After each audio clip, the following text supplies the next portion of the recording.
Ողջույն սիրելի հայրենակիցներ, եթերում նոյանտապանն է։ Եվ այժմ մենք զրուցելու ենք Հայաստանի Եվրոպական կուսակցության նախագահ պարոն Տիգրան Խզմալյանի հետ։ Ողջունում եմ պարոն Խզմալյան, շնորհակալ եմ, որ ընդունել եք հրավերը։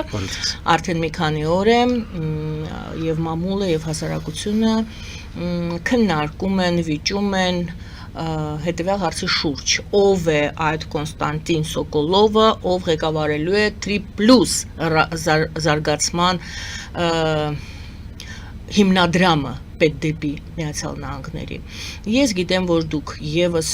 ձեր խոսքն եք ունեցել, ձեր կարծիքն եք ունեցել, եւ այժմ ես կխնդրեմ, որ դուք կիսվեք ձեր կարծիքով եւ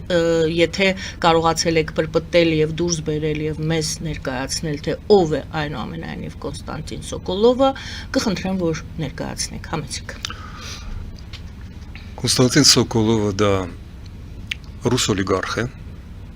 միաժամանակ ամերիկացի, ինչու եմ ես համարում նրան ռուս օլիգարխ, որովհետև մինչև օրս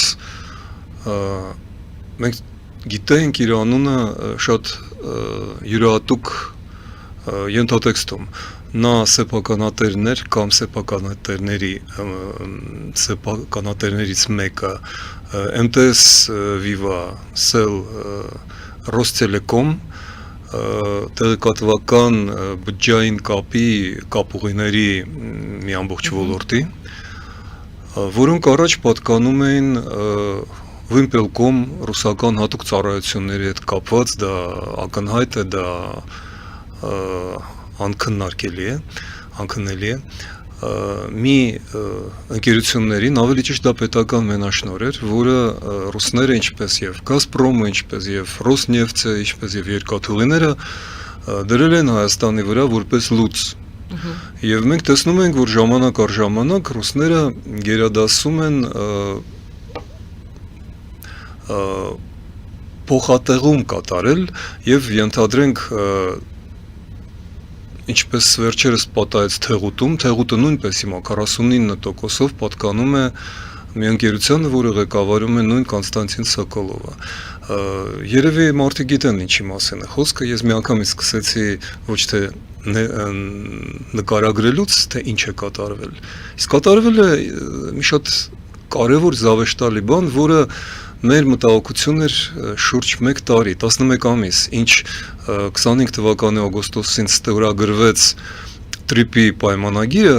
Եվրոպական կուսակցությունը վերապահումներ էր արտահայտում եւ դա թանկ նստեց մեզ վրա, որովհետեւ օրինակ Եվրադաշինքի մեր գործընկերները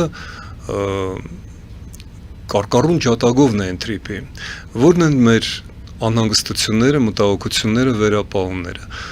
Եկեք ուշադրություն դարձնենք, որ երբ մեզ ասում են, որ դա Միացյալ Նահանգներն են, որ Միացյալ Նահանգները դառնում են մեր ռազմավարական դաշնակիցը, երաշխավորը, մեր անվտանգությունն են ապահովում, դա այդպես չէ, որովհետև Միացյալ Նահանգները ստորագրել են դա որպես վկա, իսկ գործարքի մասն է կազմում մասնավոր ընկերությունը, որին երաշխավորում է պետքարտուղարությունը։ Եվ հայ-ամերիկյան է այն։ Այո, հայ-ամերիկյան է։ Եվ մենք տեսնում ենք, որ հայ-ամերիկյան գործարքի մեջ հիմա որպես գործադիր տնօրեն արդեն ոչ թե հայ-ամերիկյան, այլ ռուս-հայկական, հայ-ռուսական կամ պարզապես ռուս-ամերիկյան շատ տարօրինակ ծագումով եւ ծագումը ես նկատի չունեմ իր էթնիկ ծագումը, նա հրեա է, բայց դա տվյալ դեպքում այդքան էլ էական չէ։ Էական է այլ բան, որ նա Հայաստանում ներկա էր եւ ներկայացնում էր ռուսական գաղութային ժառանգությունը, որովհետեւ եւ Թեղուտը, որը պատկանում էր ՎՏԲ բանկին, իսկ դա Ռուսաստանի գլխավոր բանկերից մեկն է, եւ Զանգեզուրի բնզամոլիբդենային կոմբինատը, որի սեփականատերներն էին նույնպես ռուսները, եւ բջջային կապի ոլորտները, այդ ամենը եւ շատ այլ բաներ, հանքերը, բանկերը պատկանում են եւ վերահսկվում են Ռուսաստանի կողմից եւ այդ ոլորտից մարդը, որը նվիրաբերում է $12 միլիոն Թրամփին իր պարասրահին, ստանում է այսպիսի արտոնություններ։ Այսինքն ես այստեղ տեսնում եմ մի ախտորոշում, Հայաստանը ոչ այնքան քաղաքական, որքան ավելի շատ օլիգարխիկ խաղերի մեջ է մտել։ Մտել է որպես պետություն եւ կարևորագույն որոշումները շատ զգայուն իրականացվում են մարդկանց շատ նեղ շրջանակի կողմից եւ մի բան, որը վերաբերվում է մեր ճակատագրին, մեր պետականությանը, մեր երեխաների ապագային, մեր պետականության ապագային, կախված է անհասկանալի մարդկանցից եւ որոշումները ընդունվում են ծածուկ, անհասկանալի, ոչ թափանցիկ, ոչ վերահսկելի, հասարակության համար անհասկանալի ձևով։ Ես դրա մեջ տեսնում եմ մեծ վտանգ, որովհետև իրականում մենք տեսնում ենք, որ կան պետություններ, որոնք շատ ավելի լավ են հասկանում են այդ իրավիճակը, քան հասկանում է դա հասարակությունը։ Օրինակ Ալիևը, եւ բոլորովին պատահական չէ, որ այդ նշանակումից օրեր առաջ, ժամեր առաջ Ալիևը կտրուկ անջրպետ է քաշում իր եւ Եվրոպայի միջև, դուրս բերելով Ադրբեջանը եվրոպական կառույցներից, արդեն իհարկե իմանալով նրան հստակ ասել են ով է նշանակվում, ինչ եղանակով է նշանակվում Տրիպի վերահսկողության Ալիևը ժամանակին ասել էր Տրիպի մուտքը եւ ելքը գտնվում է Ադրբեջանի տարածքում, նկատի առնելով զավթված Արցախը եւ 100 տարի առաջ զավթված Նախիջևանը։ Այսինքն ասեց նա, մեր ամերիկյան գործընկերները ոչ մի գաղտնիք մեզնից չունեն այս հարցում։ Հետևաբար նա թափանցիկ ակնարկել է, որ նա ոչ միայն տեղյակ է, այլ միգուցե նաև մասնակից է այս ընտրությանը։ Ինչու է սա վտանգավոր մեզ համար, որովհետև Ալիևը շարունակում է հետևողականորեն իրականացնել մեզ համար անչափ ծանր մի նախագիծ, մեզ համար որպես պետության համար, որոնք իրենք արդեն անթաքուց անվանում են Իլհամ Ալիևի անվան Զանգեզուրի միջանցք, այդ տրիպը դա խիստ ժամանակավոր է, դա Թրամփին հանգստացնելու, քննացնելու համար է։ Եվ երբ որ մեզ հարցնում են, «Էս ինչ է, դուք ուզում եք ասել, որ դուք դա հասկանում եք, իսկ ամերիկացիները չեն հասկանում»։ Գիտեք, վերջերս Նատանյահուն էր ասել Թրամփին, որ գիտեք, Էրդողանը, պարոն Թրամփ, ձեզ խաբում է։ Ես Նատանյահուն չեմ, իսկ Ալիևը Էրդողան չէ, բայց Թրամփը Թրամփ է։ Եվ մենք տեսել ենք ինչպես Ալիևը կարողացավ խաբել Պուտինին 20 թվականից մինչև հիմա, գերազանց օգտագործելով բոլոր այն նրբությունները, որոնք նա ճշգրիտ տեսավ, կարդաց, որովհետև նրանց մոտ գործում են ինստիտուտներ, որովհետև դեռևս 20-30 տարի առաջ նրա հայրը Ալիևը լավագույն երիտասարդներին ուղարկում էր սովորելու լավագույն արևմտյան համալսարաններ, Princeton, Harvard, Stanford, եւ իրենք ստացան ինստիտուցիոնալ բյուրոկրատիա, որոնք շատ լավ կրթություն ունեն, ես մի փոքր ծանոթ եմ այդ շրջանակներին, երազանց խոսում են անգլերեն, ունեն կապեր եւ նրանց համար շատ ավելի հասկանալի է անցուդարձը միջազգային, քան այն մարդկանց համար, ովքեր ընդունում են նման որոշումներ Հայաստանում։ Ես այդ կապակցությամբ վերջերս մեջ բերեցի Chandler Good Governance միջազգային քաղաքագիտական կազմակերպության մի հետաքրքիր սանդղակ, դուք եք կարծեմ նկատել դա, որտեղ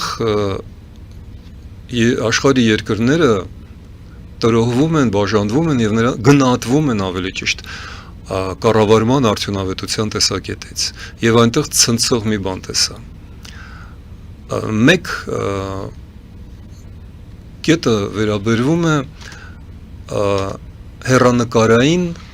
ռազմավարական տեսլականներին երկարաժամկետ տեսլական է կոչվում։ Երկարաժամկետ long term concept, այսինքն քաղաքական ռազմավարություն եւ Հայաստանին 133 երկրներից այնտեղ տրված է 112-րդ տեղ, այսինքն Հայաստանը, որը համարվում է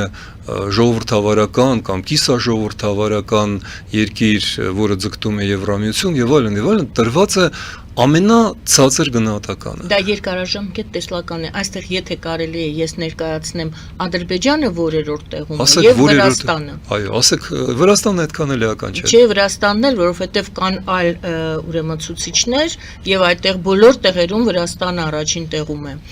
Եվ այսպես երկարաժամկետ տեսլականի տեսանկյունից 133 երկրներից 5-րդ տեղն է գրավում Ադրբեջանը, 32-րդը Վրաստանը, մեջտեղն է, այսպես ավելի բարձր է Վրաստանը մեջտեղից, եւ 112-րդ տեղը Հայաստանը։ Սա ինչպես կարելի է սա բացատրել։ Սա կարելի է բացատրել միայն մեր քաղաքական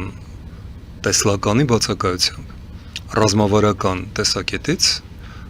ես իհարկե չեմ ասում, որ Chandler Good Governance-ը դա ճշմարտության վերջին ատյանն է, բայց դա բավական օբյեկտիվ քաղաքագիտական գնահատական է, որը իր մեջ ներառնում է բազմաթիվ չափանիշներ, եւ նրանք տվյալ դեպքում չեն գնահատում ժողովրդականությունը, մարդու իրավունքները եւ մնացած եվրոպական շռայլությունները։ Նրանք տեսնում են, որ կան պետություններ, որոնք դնում են նպատակ եւ հասնում են դրան։ Եվ ցավոք սրտի, փաստորեն 100 տարի շարունակ Ադրբեջան կոչվող պետությունը, որը ստեղծվեց մոտ 1 դար առաջ, հետևողականորեն շարունակում է հասնել իր նպատակներին մեր հաշվին։ Եվ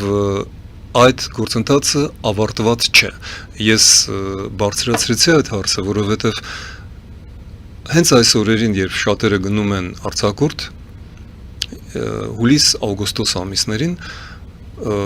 վտանգ կա, որ կընդունվեն նոր շատ վտանգավոր եւ ցավոտ որոշումներ անկլավների վերաբերյալ, եւ դա ել ավելի կբարձրացնի ցավոք սրտի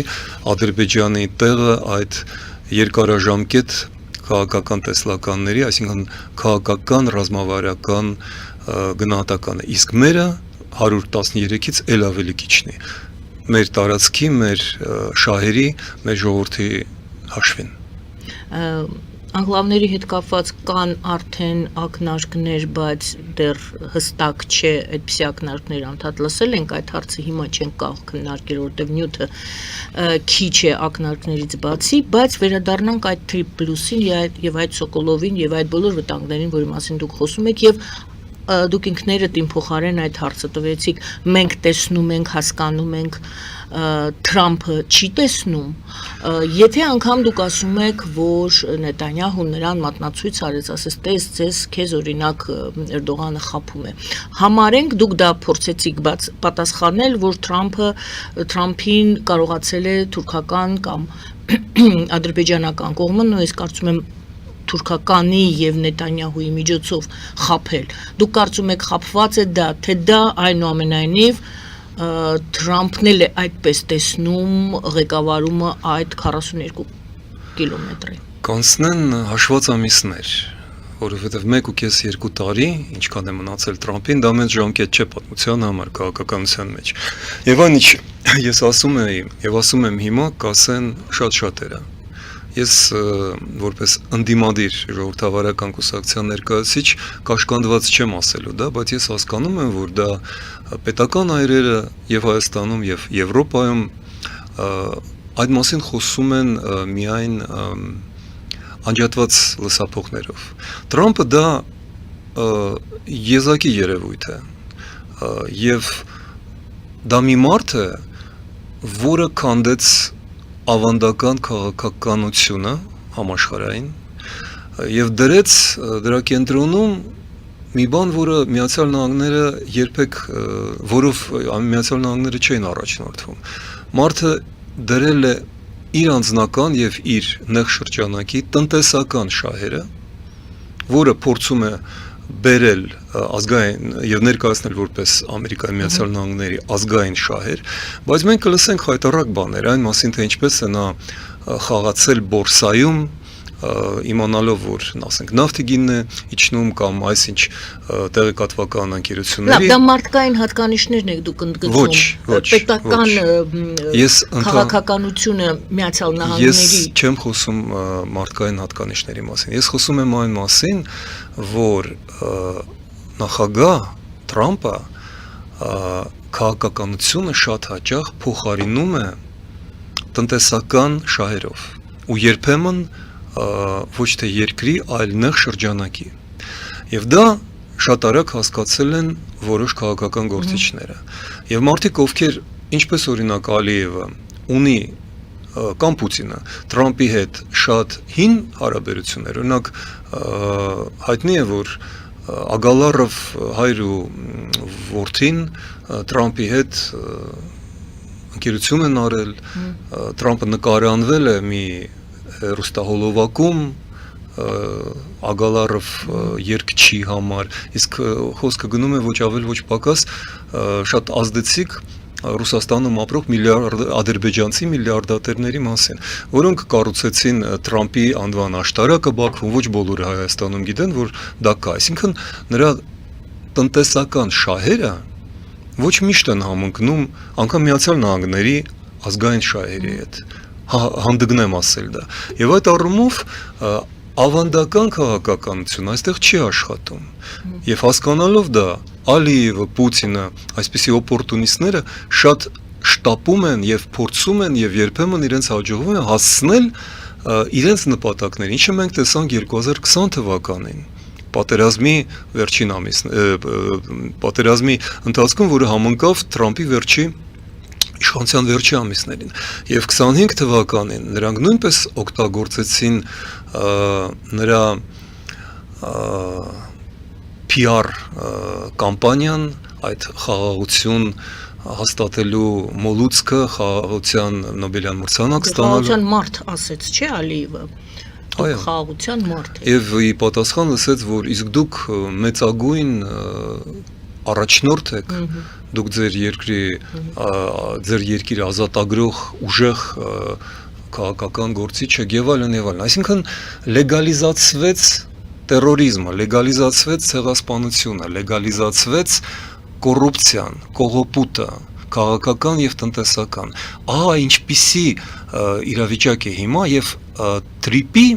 վերաբերվող զարգացումները ես ցավոք սրտի տեսնում եմ, ես կուզեի սխալվել, բայց ես մեկ տարի շարունակ տեսնում եմ եւ ամեն օր բերում է ինձ նորանոր ապացույցներ, որ դրանք առաջանում են հենց այս տրամաբանության մեջ։ Պարոն Խզմալյան, լավ, Թրամփի որոշման հետ կապված ձեր տեսակետը ոնց թե հասկանալի է։ Հայաստանը ինչու է համաձայնվում այդպիսի տարբերակին, եթե դա այդքան վտանգավոր է։ Գուցե այդքան վտանգավոր չէ, որքան դուք եք ներկայացնում։ Խնդիրը այն չէ վտանգավոր է թե չէ։ Խնդիրը այն է հեռանկարային է թե չէ։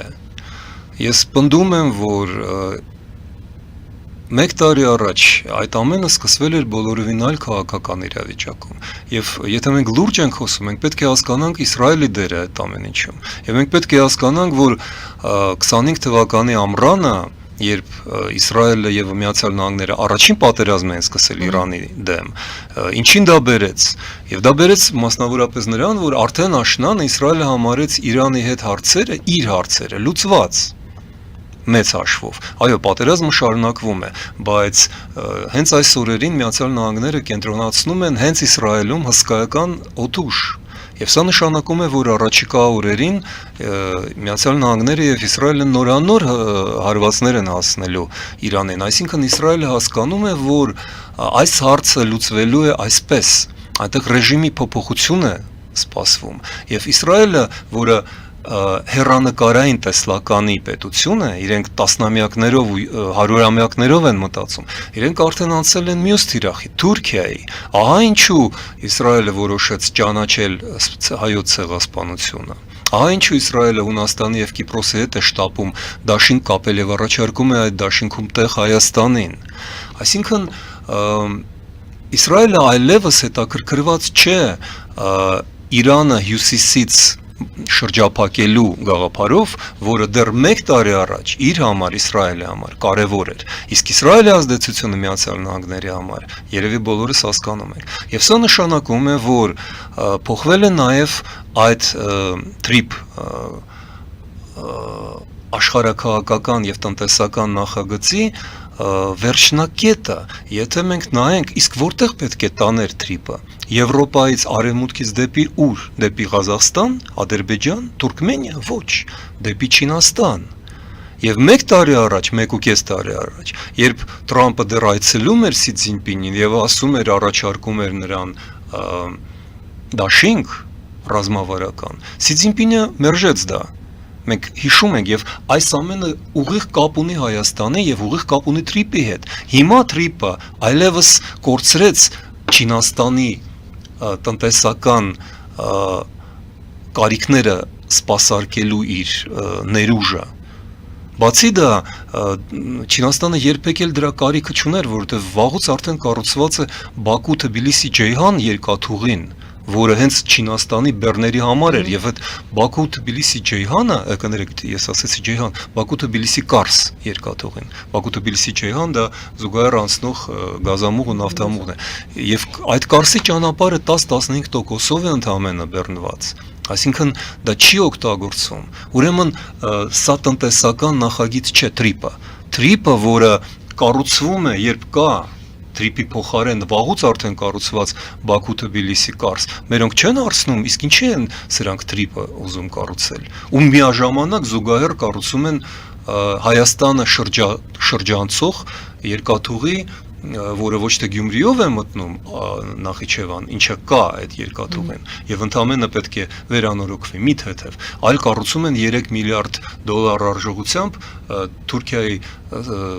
տարածքով, որովհետեւ իրենք բոլորովին նպատակ չունեն Հայաստանը ներգրավել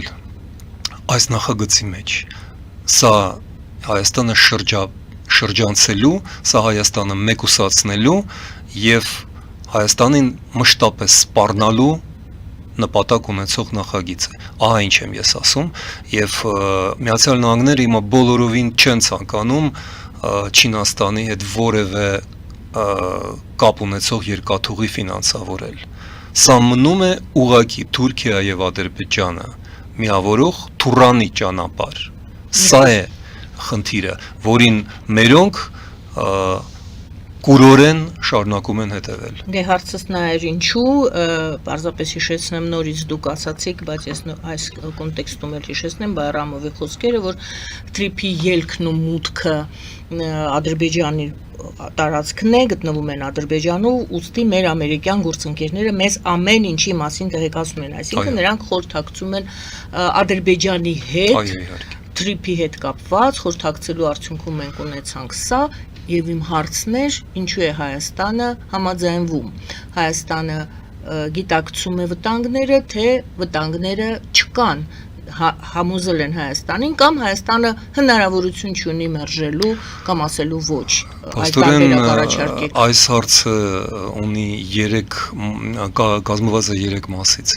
Ես շատ հակիրճ փորձեմ բացատրել իմ տեսլականը, իմ տեսակետը։ Ես հիշեցնեմ, որ երբ որ Վենսը այցելել էր Հայաստան, նա մեկնեց Ադրբեջան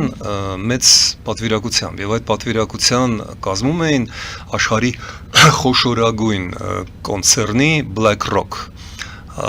ներկայացուցիչները, եւ արդեն այն ժամանակ ես ամենայն դեպս գրում էի, ասում էի, որ ուշադրություն դարձրեք, այ հիմա է որոշվում, թե ով է վերահսկելու TRIP-ը։ Դա BlackRock-ն է լինելու։ BlackRock-ը դա տրանսազգային տրանսնացիոնալ կորպորացիա է, որն ունի 13-ից 14 տրիլիոն դոլար կարողություն, որը ներգրաված է աշխարհի խոշորագույն ինֆրաստրուկտուրային ենթակառուցվածքային Պանամայից ու Սուեցից մինչև ուր ասեք, կամուրջներ, նավթային, գազային խողովակներ եւ այլն։ Եվ ահա իրենք եկել են Բաքու եւ 4 օր մնացել են այնտեղ քննարկելով այն, ինչի արդյունքները մենք լսում ենք հիմա։ Ես կարծում եմ, որ հենց այդ Բաքվի այցի արդյունքն է այն, որ հիմա նշանակվել է մի տարօրինակ մարդ, որը ընդունել է Մոսկվայի համար, ընդունել է Վաշինգտոնի համար, ընդունել է BlackRock-ի համար եւ հետեւաբար անընդունել է Հայաստանի համար։ Անընդունել է Հայաստանի համար։ Ինչ վտանգների մասին խոսենք, լավ, Ես պատասխանեմ այնուամենայնիվ այն հարցին, որը դուք երկրորդ անգամ տվեցիք, ինչու է Հայաստան։ Ասելով Հայաստանը մենք գործ ունենք Նիկոլ Փաշինյանի կառավարության հետ։ Նիկոլ Փաշինյանի կառավարությունը վերընտրվեց վերջերս, եւ այդ վերընտրությունը ակնհայտորեն դա ասում էր եւ Պուտինը, դա ասում էր եւ Ալիևը եւ ձեր մեջ բերված Բայրամովը, դա պայմանավորվածություն էր, իրենք օգնում էին Փաշինյանին վերընտրվելու։ Շատերը զարմանում են, այդ ոնց թե Փաշինյանը Ռուսաստանի դեմ է, նա գնում է Եվրոպա, փաստորեն ոչ։ Պուտինը պատրաստում է Հայաստանից մի նոր Հունգարիա, մի տրոյական ձի, որը կունենա հարաբերություններ Եվրոպայի հետ, կստանա Եվրոպայից որոշ արտոնություններ, բայց կշարունակի սպասարկել Ռուսաստանին այնպես, ինչպես սպասարկում էր այդ արգելված պատժամիջոցների տակ գտնվող կարևորագույն ապրանքներով մենք ձեր տաղավարում քննարկել ենք, չէ՞ որ Հայաստանը սպասարկում է Ռուսաստանին համակարգիչներով, բջջային հեռախոսներով եւ հեռուստացույցներով, չիպերով, այսինքն միկրոսխեմաներով, որոնք արգելված են եւ այլ կերպ Ռուսաստան չեն մտնում։ Այսինքն մենք այսպես դառնում ենք Ուկրաինայի դեմ, այսինքն Եվրոպայի դեմ պատերազմի մասնակից, հանցակից, եւ դա շատ ծանր է նստում մեզ վրա։ Եվ Ուկրաինան դա շատ լավ գիտի, հա ինչ Ուկրաինայում մինչև հիմա չկա, կներեք, Հայաստանում չկա Ուկրաինայի դեսպան։ Օրինակ, եւ այլն եւ այլն։ Այսինքն ինչու է Հայաստանը մասնակցում դրան, որովհետեւ սա ոչ թե Հայաստանի ազգային ռազմավարական հեռանկարային շահերն են, այն տեսլականը, որի մասին ասում է այդ միջազգային կառույցը, դա իշխանությունների նեղ շահերն են, ինչպես եւ Միացյալ Նահանգներում, ինչպես եւ Ռուսաստանում, ինչպես եւ Ադրբեջանում։ Այսինքն մենք մտել ենք ոչ թե դեմոկրատական կառույցների մեջ, որոնք վերահսկում են այդ ամենը, մենք մտել ենք օլիգարխիկ դաշտ, որտեղ օլիգարխներն են իշխում, օլիգարխներն են կանխորոշում քաղաքականությունը, տնտեսությունը եւ տրիպը։ Տրիպը դարձել է օլիգարխիկ համակարգի միջոց։ Միացյալ Նահանգներում BlackRock-ը դա Ամերիկայի Միացյալ Նահանգները չեն։ Ես ասում եմ, մենք գործ ունենք տրանսնացիոնալ օլիգարխիկ կորպորացիայի հետ։ BlackRock-ը դա Միացյալ Նահանգները չեն, դա քաղաքական կառույց չէ։ Դա իմպերիալիստական կառույց է։ Ահա ինչու իրենք շատ հեշտ գտնում են ընդհանուր լեզու եւ Պուտինի, եւ Ալիևի, եւ Էրդողանի հետ։ Ահա որտեղ ենք մենք մտել։ Եվ վերջինը, ունենք մենք այլընտրանք թե ոչ։ Այո, իհարկե ունենք։ Այդ այլընտրանքը կառուցվում էր 10 տարի առաջ, դա հյուսիս-հարավ ճանապարհն է։ Դա Եվրամիության անդամակցությունն է, հանուն որի ստեղծվեց Հայաստանի Եվրոպական կուսակցությունը։ Եվ վերջինը հիշեցնեմ, ես նոր ասեցի, հիշեցրեցի, որ Իրանի այս ռեժիմի հետ պատրաստվում է նոր հարված։ Որ կողմն է գնալու Իրանը։ Իհարկե դեպի արևմուտք։ Նորացվող, ազատագրվող Իրանը լինելու է հենց այն փրկողակը Հայաստանի համար, առանց որի մենք կմնանք ռուս-թուրքական կամ BlackRock-ի այդ թակարդի մեջ։ Այլ կերպ ասած, ամփոփելով այս առաջին հատվածը կամ այս թեման, ես հպանցիկ հարցս ձևակերպեցի, ասի ինչով է վտանգավոր, եկեք ես այնուամենայնիվ այդպես ոչ թե ես ամփոփեմ, այլ խնդրեմ ձեզ, ինչով է վտանգավոր Հայաստանի համար Կոնստանտին Սոկոլովի նման մարդու ղեկավարումը, ընդամենը հիմնադրամի ղեկավարն է նա, իդեպ հիշեցնենք նորից, որ նա Trip Plus հիմնադրամի ղեկավարն է, ոչ թե ինչ-որ անցակետերի հսկողների խնդիր է լուծում, ինչով է վտանգավոր եւ ինչով է վտանգավոր Հայաստանի համար, եւ դուք մի քանի անգամ շեշտեցիք Իրանի գործոնը, իսկ գուցե Իրանին հակառակը ձեռնտու է այդ տարբերակը։ Բաժանենք հարցերը։ Ես ոչ մի բան անձամբ չունեմ պարոն Սոկոլովի դեմ, մենք ծանոթ չենք, բայց ինչով էր օգտակար պարոն Սոկոլովը կամ պարոն Դերիպասկան կամ պարոն Տիմչենկոն, որոնք տիրում էին եւ մինչեւ հիմա էլ ոմանք տիրում են Զանգեզուրի բնզեմոլիբդենային կոմբինատում, Թեղուտում, Երկաթուղիներում, չշարունակեմ, բոլորս գիտեն, Գազպրոմում եւ այլն եւ այլն։ Հայաստանը չի զարգանում։ Հայաստանը չի զարգացնում, օրինակ, տասնամյակներով կարողանալով ստանալ գազ, նավթ եւ վերամշակել այն։ Իրանից, նույն Իրանից, որի մասին դուք խոսում եք, մենք շարունակում ենք ստանալ գազ ու նավթ Տյումենից 3000, այլ ոչ թե 300 կիլոմետր հեռավորությունից, օրինակ։ Եվ ինչով են վտանգավոր այդ մարդիկ ում անունները դուք տալիս եք։ Նրանով, որ երբ որ այդ մարդիկ են վերահսկում մեր բջջային կապը, մեր կապուղիները, մեր երկաթուղին, առաջին իսկ ճգնաժամի պահին Հայաստանը դառնում է կույր, խուլ ու համր։ Ինչպես երկաթուղին պատերազմի օրերին չէր աշխատում ռազմաճակատի համար։ Ոչ ոք չի խոսում մինչև հիմա այդ մասին, բայց մի փամփուշտ երկաթուղիով ռազմաճակատ սոտքի կայարան չէր հասցվել, ոչ մի վիրավոր զինվոր երկաթուղիով չի հասցվել։ Սա օրինակն է, ինչ է նշանակում, երբ որ մենք ունենք երկաթուղի, որը պատկանում է նման մարդկանց։ Մենք ունենք բնզեմոլիբդենային հանքեր աշխարհում բավական լուրջ համարվող, որոնք Հայաստանին ի վերջո օգուտ չեն բերում, այն հարկերը, այն կոպեկները, որ վճարում։ Նայեք ինչու է այդքան հարուստ Նորվեգիան, ինչու է այդքան հարուստ Քուվեյթը, Կատարը, որովհետև իրենք ազգային հիմնադրամների մեջ են կուտակում այդ փողերը, այլ ոչ թե տալիս են Սոկոլովի կամ Օրլովի կամ չգիտեմ ում, հիմա մենք արդեն ոչ թե հումքն ենք տալիս այդ մարդկանց, ոչ թե մեր գազի երկաթուղու տնօրինությունը, այլ մեր միակ աշխարհաքաղաքական գանձի Իրանի հետ սահմանը, Սյունիքը, որովհետև մենք չենք կարող պատկերացնել, ավելի ճիշտ կարող ենք պատկերացնել, ինչ կարող է անել մասնավոր ֆիրման, որի զինված ջոկատները չեն վերահսկվում հայկական բանակի կողմից։ Եվ ով է անցնում, ինչ է լինում, ինչ է, որքանով է սուվերենությունը, որը գրված է իրականացվելու թրիպով, մենք չգիտենք, ավելի ճիշտ գիտենք։ Իրենք ուղիղ ասում են, սա Թուրանի ճանապարհ է։ Եվ սա ռուս-թուրքական դուք տեսնում եք։ Սա ռուս-թուրքական է, իմիջիալոց թուրքերը հեռանկարային ծրագրի, որից ռուսները հեռանալու են, բայց դա թողնելու են թուրքերին, Ադրբեջանին եւ Թուրքիային։ Դա է վտանգը։ Բայց այստեղ Ամերիկա էլ կա, Միացյալ Նահանգներ։ Ամերիկան կա հիմա, ամերիկյան է այդ ընկերությունը։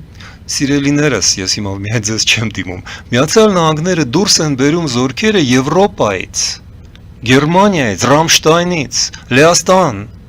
էլ որն ասեմ։ Մի գեղեցիկ օր էլ այստեղից դուրս կբերեն։ Միթե մենք լուրջ մտածում եք, որ եթե նրանք ծրագրից դուրս Կանադային են հակադրվում, Բրիտանիային, Իսպանիային, Գերմանիային, իրանք հավատարիմ կմնան Հայաստանին, դուք լուրջ եք այդպես մտածում։ Այ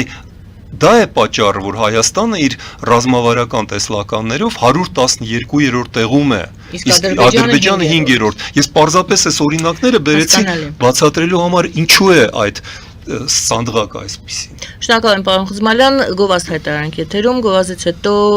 վերադառնում ենք, խոսում ենք Իսրայելի այդ հայոց ցեղասպանության ճանաչման հետ կապված հարցի մասին։ Մենք էլ չհասկացանք, ինչու կառավարությունը առաջարկեց, հետո ինչու նույն կառավարությունը հետ կանչեց, չէ՞, Նետանյահուն հետ կանչեց Քնեսետից այդ օրինագիծը։ Մնացեք մեզ հետ, սիրելի բարեկամներ, գովազդ է եթերում եւ կվերադառնանք, շարունակենք զրույցը պարոն Տիգրան Խզմալյանի հետ։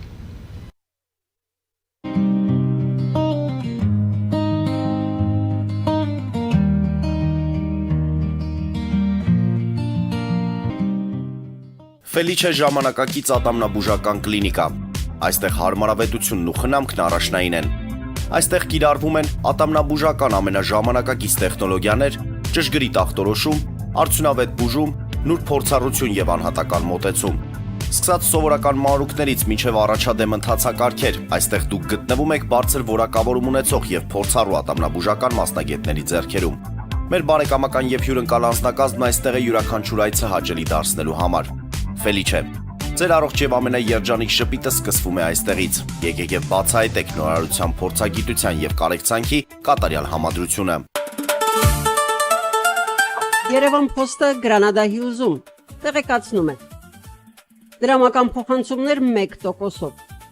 Օդանավով 1 պաունդը 2.99։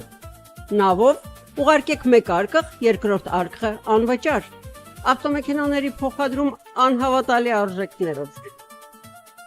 Ինչպես նաև կահույք եւ մեծ չափի բեռների փոխադրում։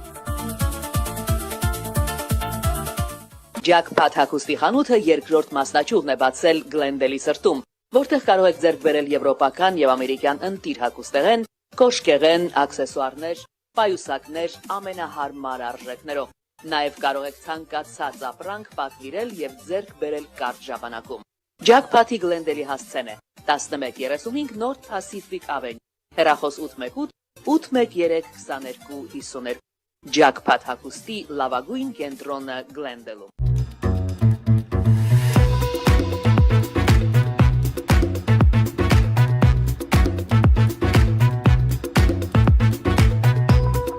Արարատ ռեստորան, ընտանեկան եւ ընկերական ժամանցի լավագույն հասցե, սիրված արտիստներ, հյուրընկալ մթնոլորտ, հարուստ ճաշացան, անմահական խորտիկներ, Արարատ ռեստորան, հասցեն անփոփոխ, սիրով սպասում ենք ձեզ։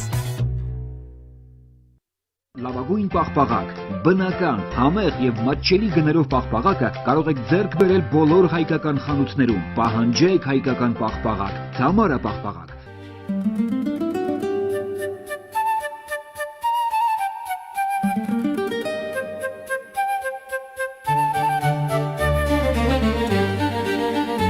Նոյան տապան տպարան, Նոյան տապան հրատարակչություն, շարվածքից մինչև տպագրում, զանգահարեք, գրեք, այցելեք, միասին պատրաստենք ձեր գիրքը, ամսագիրը կամ թերթը, որտեղ նշվելու է, տպագրված է Նոյան տապանում։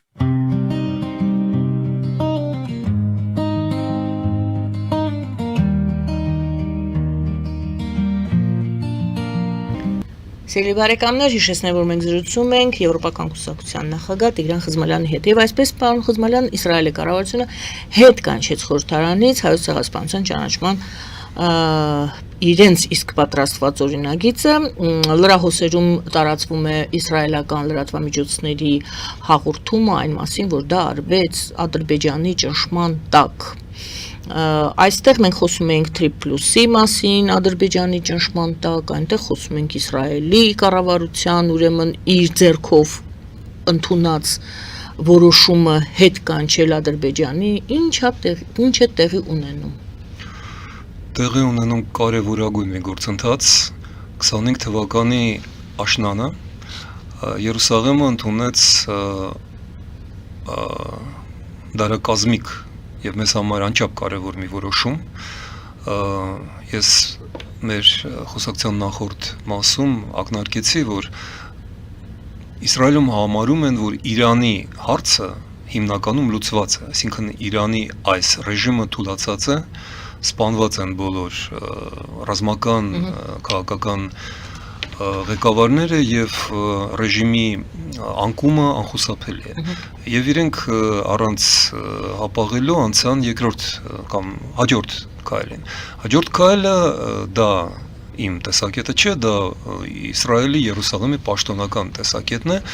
որ տարածաշրջանի գլխավոր ախոյանը Իսրայելի եւ դեմոկրատական Եվրոպայի ու Ամերիկայի համար դա Թուրքիան է։ Արտգործնախարար Գիդեոն Սաարը համեմատեց Թուրքիային կկվի ձագի հետ, որը նստած է ՆԱՏՕ-ի բնի մեջ եւ որին այնտեղից պետք է հեռացնել։ Այսինքն վտանգավոր օտարածին մի կառույց կամ երևույթ Իսրայելը ուղիղ փաստորեն նշանակեց Թուրքիային իր հաջորդ գլխավոր թշնամի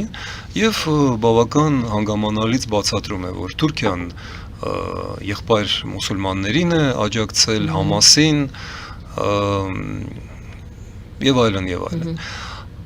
Հիմա հասկանալի է նախ եւ առաջ, որ Իսրայելը նոր չի հասկացել այդ ամենը, բայց փոխվել է քաղաքական իրավիճակը եւ հիմա Իսրայելը որոշել է տարածաշրջանում ստեղծել նոր դաշինք եւ շատ հետաքրքիր ձևաչափ ընտրեց Նեթանյահուն, ասեց մենք պետք է ստեղծենք տարածաշրջանի բնիկ ազգերի դաշինք եւ դիմեց հույներին ու դիմեց նաեւ հայերին։ Հույները անմիջապես համաձայնվեցին եւ Կիպրոսը, Աթենքը ու Նիկոսիան տվեցին իրենց համաձայնությունը, այսինքն մենք տեսնում ենք ոչ թե 3 պետություններ այստեղ կամ 2 ազգեր, հրեաներ եւ հույներ։ Հրեաների ետևում կանգնած է Միացյալ Նահանգները։ Հույների ետևում կանգնած է Եվրոպական միությունը։ Այսինքն մենք տեսնում ենք շատ հետաքրքիր մի նոր ձևաչափ, որը ուղիղ վերաբերվում է մեր տարածաշրջանին եւ ուղիղ սպառնում է մեր պատմական ախոյան Թուրքիային եւ հետեւաբար նաեւ Ադրբեջանին։ Եւ ինչպիսի դիրքորոշում պետք է ընդունի այստեղ Հայաստանը։ Ես չեմ ասում, որ մենք շալվարը հանած պետք է վազենք առաջին իսկ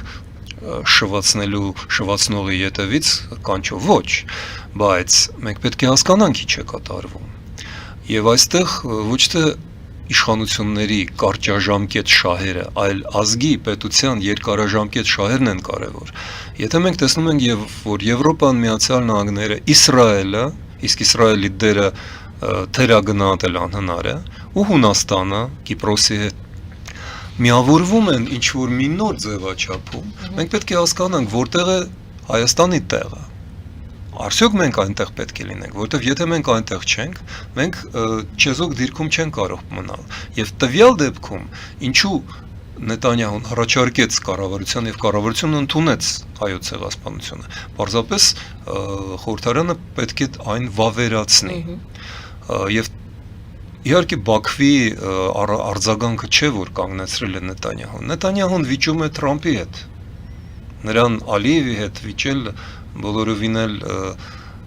սարսափելի չէ։ Չէ, նա պարզապես շատ լավ հասկանում էր, որ ով է դեմ լինելու, բայց Նեթանյահուն տեսավ, որ երրորդ անգամ նրա փորձերը 2 փորձ 25 թվականին եւ 1 փորձ 26 թվականին մերձենալու Երևանի հետ անցան անպտուղ։ Այսինքն դա դուք Երևանին մերձենալու ուղի եք տեսնում եք ճանաչումը որպես։ Իհարկե։ Նախ Նեթանյահուն դեռ 25 թվականին ռադիո հաղորդման մեջ հայտարարեց, որ ինքը պատրաստ է ճանաչել ցեղասպանությունը, որովհետև ցեղասպանություն ապրած աստվածաշնչյան ժողովրդի համար, հրեաների համար ճանաչել հայոց ցեղասպանությունը դա հենց այդպես չէ։ Այո, դա իրենց ազգի համար է, իրենց պետության համար է, ոչ միայն, տեսեք, Իսրայելի ստեղծումը հիմնված է որպես երևույթ Շոայի, այսինքն հոլոկոստի երևույթի վրա։ Իսրայելը ստեղծվեց, որովհետև եվրոպական հրեաները ոչնչացված էին եւ դուրս էին մղված։ 40 թվականին դա Բրիտանիայի մանդատն էր։ Հայոց ցեղասպանությունը այդ առումով ընդունելով իրենք ոչ թե պարզապես հայ դուք եք ջարդի զոհ եղել, ոչ, դա նշանակում է, որ իրենք Հայաստանին ներառում են իրենց խորագույն գաղափարական մի դաշտի մեջ, իրենք առաջարկում են մեզ գաղափարական հոգևոր դաշինք, սա ավելին է, քան քաղաքական դաշինք, ցեղասպանությունը հրեաների համար, դա հենց այդպես չէ, ինչպես մեզ մոտ չինովնիկը կգնա, պատվիրակության հետ ծաղիկ կդնի կամ չի գնա, հրեաների համար դա անքննարկելի է։ Այսինքն հույներն էլ են ցեղասպանության ենթարկվել հույներին, այդ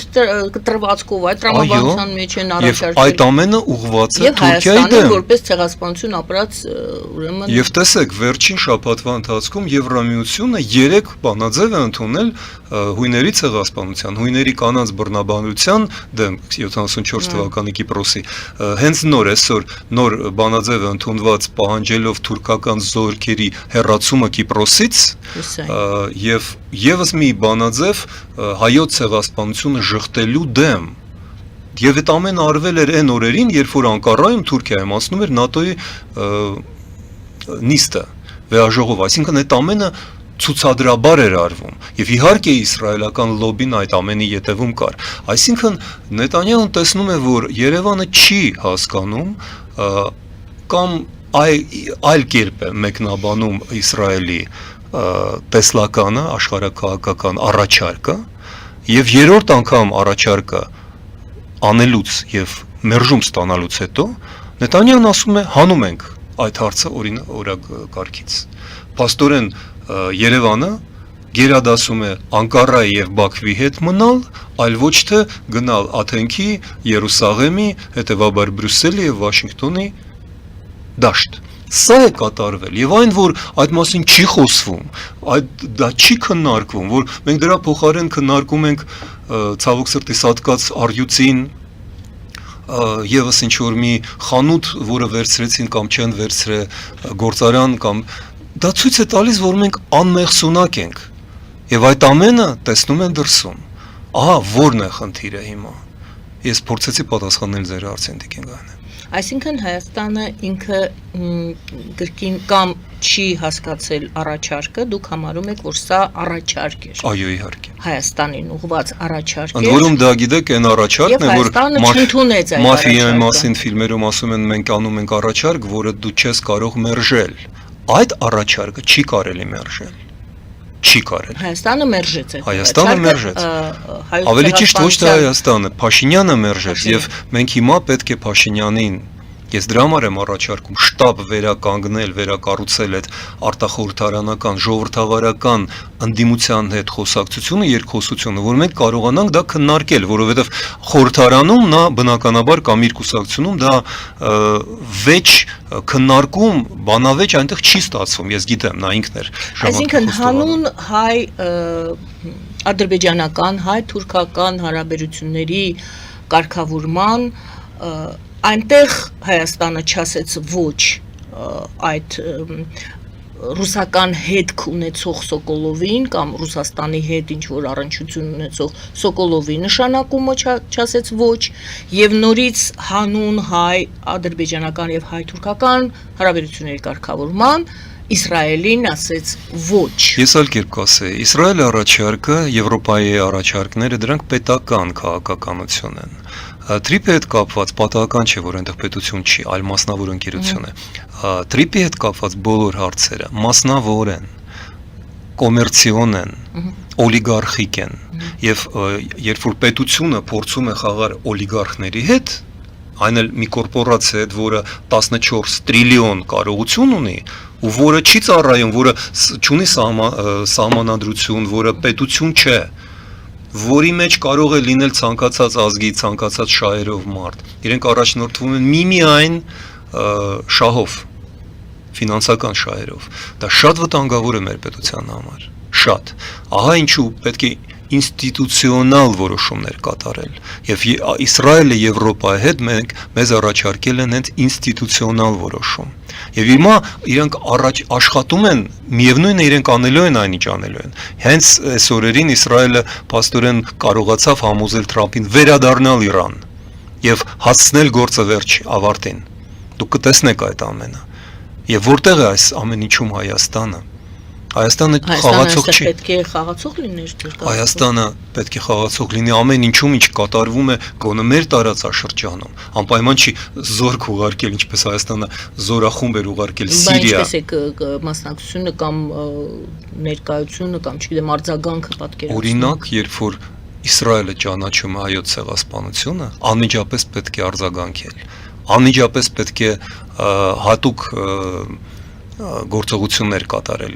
դիվանագիտական, ոչ անպայման Ինչու չարեց ձեր գնահատմամբ, որովհետև դրան դեմ է Թուրքիան, դրան դեմ է Ալիևը, հայ-թուրքական հարաբերությունները, նաև Իրանը, այո, փաստորեն այո։ Ես կասեի ավելի ճիշտ, Փաշինյանը ունի ցավոք սրտի ինչ որ կախվածություն Ալիևից եւ Էրդողանից, նա ստեղծել այնպիսի վիճակ, որ Ալիևը դեռևս կարողանում է սպառնալ պատերազմով եւ Փաշինյանը դա չի թաքցնում, չէ՞ որ նա ասում էր եւ հիմա էլ ասում սեպտեմբերին կլինի պատերազմ, եթե դուք մեզ չընտրեք։ Այսինքն եթե ինձ չընտրեք, Նիկոլ Փաշինյանին։ Ալիևը սկսելու է պատերազմ։ Դա մենք մի կերպ ոնց որ թե անցանք։ Չէ, մենք չենք անցել, որովհետեւ մենք սահմանադրության հարցը դեռ չենք։ Ոչ միայն սահմանադրության, նաև անկլավների հարցը։ Նաև անկլավների։ Ու ես ասում եմ, միթե չկա ելք։ Միթե Եվրամիության անդամակցելը չի նշանակում փակել է թեման ընդմիշտ, որտեղ եվրոպական ոչ մի խորհրդարան կամ վեաժողով կամ Եվրոպական միություն թույլ չի տա, որ իր անդամ երկրից ինչ որ անկլավներ պոկեն, սահմանադրություն։ Հասկանալի է, բայց Փաշինյանը ասում է Եվրոմիությունը վաղը ես չեմ կարող, ինձ չի կարող ընդունել, ես ռեֆորմներ պետք է անեմ, ես անեմ, այն անեմ տարիներ հետո, իսկ հարցերը դրված են այսօր եւ հիմա։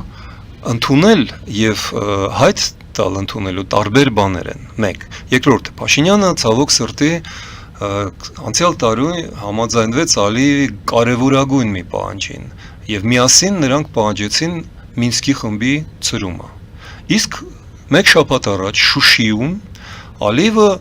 սենսացիոն բացահայտում արեց։ Նա ասաց, որ տարիներ շարունակ Մինսկի խումբը 3 համանախագահներով պահանջում էր, որ Ադրբեջանը համաձայնվի Լեռնային Ղարաբաղի մարզը Հայաստանի հետ միացմանը եւ ոչ միայն Լեռնային Ղարաբաղի մարզը, այլ նաեւ երկու շրջանները 5 կամ 7, այո, եւ այլն։ Նա, այսինքն, բացահայտեց այն, ինչի մասին լռում էին կամ ինչի մասին ստում էին տասնամյակներով հայկական մեր ղեկավարները։ Իբրև թե արևմուտքը պահանջում է, որ Լևոն Տեր-Պետրոսյանից սկսած ասում են, չէ, ոչ ոք թույլ չի տա Հայաստանին միացնել Ղարաբաղը։ Դա Լևոն Տեր-Պետրոսյանի տարիների կարգախոսն է։ Բայց մենք այդ բանակցությունները չգիտենք, դուք ասում եք սենսացիոն հայտարարություն, այդ 5 գումարած 2 եւ Արցախի հարցը կարգավիճակի հարցը հետո։ Այդ Ալիևը արեց կարգավորման շատ հաճախ ճշմարտությունը ասում են թշնամիները, նա ասաց, որ փաստորեն եւ նա ստելու կարիք չունի։ Նա Ամերիկային եւ Ֆրանսիային Եվրոպային տվյալ դեպքում Ֆրանսիան համանախագահ էր, մեղադրեց նրանում, որ իրենք տարիներ շարունակ պայքարում էին Հայաստանի համար, Հայաստանի շահերի համար, Արցախը հայկական թողնելու համար։ Նա մի կեղծիկ արեց, ընդամենը մեկ կեղծիկ։ Նա իթիվ այլ համանախագահների նշեց նաև Ռուսաստանին։ Այմ հարցը դա է, Ռուսաստանի դերը այդ ամբողջի մեջ ո՞րն է։ Ալիևը, քանի որ բոլոր այս տարիների, սկսած 2012 թվականից առնվազն 11-12 թվականից, երբ որ Ռուսաստանը ընդունեց ռազմավարական որոշում մերձենալու Թուրքիայի հետ եւ Ադրբեջանը այստեղ խիստ անհրաժեշտ էր, 11-12 թվականից հետո եւ հիշեցնեմ Մեդվեդևը այդ պահին նախագահ էր, մարտի 16-ին Մոսկովյան պայմանագրի 90-ամյակի օրը իրենք ընդունեցին Էրդողանին Կրեմլում, Պուտինը որպես վարչապետ եւ Մեդվեդևը որպես ժամանակավոր նախագահ, նրանք նվիրեցին Էրդողանին Մոսկովյան, այսինքն Հայաստանի վաճառքի մասին պայմանագրի բնօրինակը լուսանկարներով, այդ ամեն ինչ ինտերնետում կա, եւ դրանից հետո իրենք փաստորեն սկսեցին սաբոտաժի ենթարկել Մինսկի խումբը եւ քանդել դա, եւ Մինսկի խմբի քանդումը պահանջում էին Ադրբեջանը եւ Ռուսաստանը։ Եվրոպական դիտորդների հեռացումը Հայաստանից պահանջում էին Ալիևը եւ Պուտինը։ Այսինքն այստեղ ոչ մի գաղտնիք չկա։ Գաղտնիքը այն էր, որ այո, Ալիևը խոստովանեց Եվրամիությունը եւ Ամերիկայի Միացյալ Նահանգների նախորդ ադմինիստրացիաները բոլորը պնդում էին, որ Արցախը պետք է լինի հայկական։ Ռուսաստանը եւս իմ հարցս դա էր։ Ռուսաստանը ինչ էր անում Ռուսաստանը այդ ժամանակ Մինսկի խմբի կազմում։ Ռուսաստանը ինչու այնուամենայնիվ Մինսկի խմբին չհաջողվեց գոնե այո ստանալ ինչ որ փաստաթղթի տակ Ադրբեջանի ստորագրությունը այնուամենայնիվ։ Որովհետև Ադրբեջանը 2011-12 թվականից ուներ Ռուսաստանից գաղտնի երաշխիք, որ Ռուսաստանը դա թույլ չի տա Մինսկի խմբին անել։ Ինչու՞։ Որովհետև Ռուսաստանը 2007 թվականի Պուտինի ճառով Մյունխենում հաստատեց, որ ուզում է վերականգնել Խորհրդային Միությունը։ Հաջորդ տարի 2008-ին այդ գործընթացը սկսվեց։ Ռուսաստանը արձակվեց Վրաստանի վրա։ Հետո սկսվեցին այլ հարձակումներ, հետո տեղի ունեցավ Ղրիմի զավթումը 2014 թվականին։ 2013 թվականի սեպտեմբերին Հայաստանին դուրս հանեցին Սերժ Սարգսյանի օրոք, սեպտեմբերի 3-ին Եվրոասոցիացման գործընթացից։ 2016-ին Ռուսաստանը դրդեց Ադրբեջանին հարձակվել Հայաստանի վրա եւ դա քառօրյա պատերազմ էր։ 2020 թվականին Ռուսաստանը պատրաստեց Ադրբեջանը լայնամասշտաբ պատերազմի, որովհետև պատրաստվում էր հարձակման Ուկրաինայի վրա եւ նրան պետք էր Ադրբեջան-Թուրքիա ցամաքային միջանցք եւ Արցախը դա այն գին էր, որը դրա դիմաց պահանջում էր Ալիևը։ Այսինքն այս ամենի ավարտը մենք դրանով շրջան ենք փակում, մեզ բերում է Թրիպին։ Թրիպը սկզբից դա հենց այն պահանջն էր, որը այլ անունով դրվել էր 2020 թվականի նոյեմբերի 9-ի Ղազագրի մեջ FSB-ի վերահսկողության տակ կապ Ադրբեջանի եւ Նախիջևանի միջև։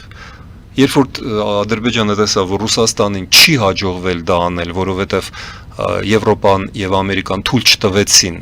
շարունակել հարձակումը 2022 թվականի աշնանը Եվրամիությունը բերեց Հայաստան դիտորդներին, որոնք խանգարեցին, կանգնացրեցին Ադրբեջանի հարձակումները եւ փրկեցին հարյուրավոր, եթե ոչ հազարավոր կյանքեր հայ զինվորների։ Դրանից հետո Ադրբեջանը արագ փորձեց գտնել այլ ելք, Թուրքիա եւ միգուցե նաեւ Իսրայելի խորհրդով դիմեց վերընտրված Թրամփին եւ ահա ինչու 25 թվականին գեղեցիկ կարգախոսների Թրիպի անվան խաղաղության ճանապարհ եւ այլն իրենք հասան նրան, որ Թրիպում իր ոտքը դրեց Միացյալ Նահանգները։ Սակայն, քանի որ դա ռուսական նախագիծ էր, ռուսները մինչև վերջ աշխատեցին եւ ահա ինչու Թրիպի նոր գործադիր տնօրենը հարմար է եւ ռուսներին, եւ ամերիկացիներին, եւ ադրբեջանցիներին։ Հարցը որքանով է նա հարմար Հայաստանին։ Մի մարդ, որը Հայաստանում արդեն ունի թեղուտ, բջջային կապեր, հեռախոսներ, համակարգիչներ եւ այլն եւ այլն։ Սա շատ մեծ հարց է։ Շնորհակալ եմ այսօրվա զրույցի համար, պարոն Խզմալյան։ Խնդրեմ։ Շնորհակալություն, սիրելի բարեկամներ, հարցերը մնացին։ Հաղորդման ավարտին ավելի շատ հարց մնաց օդում, ոչ թե չբացատրված, այլ առաջացան հարցեր, որոնց պատասխանները մենք կտեսնենք երևի։ Որովհետև հարցերի պատասխանները մեր կյանքի ընթացքում պետք կտեսնենք, է տրվեն հասարակական երկխոսության միջոցով, այլ ոչ թե մեկ-երկու մարդկանց շատ հաճախ սխալ որոշումների արդյունքում։ Ահա ինչու ես պնդում եմ, որ Հայաստանում պետք է վերականգնել երկխոսություն քաղաքական։ Դուք ասում եք սխալ, բայց նախորդիվ ասացիք շահագրգիռ որոշում, այսինքն այդ որոշման տակ ինչ որ այլ անձնական շահագրգռվածության մասին էիք խոսում։ Դա չի էականը, ազգային շահերը վեր են ամեն ինչից եւ ես վստահ եմ, որ մենք ինչպես առաջ նորից կկարողանանք համոզել անել ճիշտ բանը։ Մենք արեցինք դա ոչ թե ստիպելով, այլ առաջարկելով եւ հասնելով նրան, որ ընդունվեց Հայաստանի եվրոինտեգրման, եվրոպական միության անդամակցելու օրենքը։ Այն չի գործում, բայց մենք արեցինք այդ օրենքը։ Մենք կկարողանանք համոզել, որ մենք նորից ճիշտ ենք, իսկ դուք լսեք մեզ։ Գոնե հիմա։ Շնորհակալություն։ Շնորհակալություն մեր հյուրն էր Տիգրան Խզմալյանը, Հայաստանի Եվրոպական կուսակցության նախագահ։ Զրույցը վարում էր Գայանե Առաքելյանը։ Բարի նույնպես։